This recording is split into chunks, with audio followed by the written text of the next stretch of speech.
امریکہ اور اسرائیل کی ایران کے خلاف جارحیت سے دنیا کی بڑی معیشتیں بھی ہل کر رہ گئیں۔ ایک جانب عالمی منڈی میں تیل کی قیمتیں بڑھنے کے ساتھ ساتھ غیر یقینی کی صورتحال کا شکار ہے۔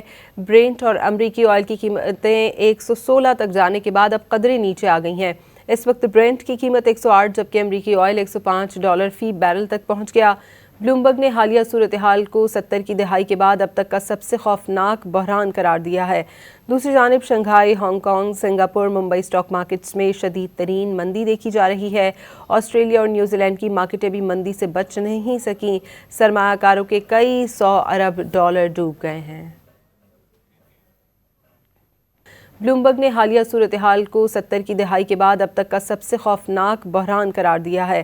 دوسری جانب Shanghai, Hong Kong, Singapore, Mumbai stock markets میں شدید ترین مندی دیکھی جا رہی ہے۔ آسٹریلیا اور نیوزی لینڈ کی مارکیٹیں بھی مندی سے بچ نہیں سکیں۔ سرمایہ کاروں کے کئی $100 ارب ڈوب گئے ہیں۔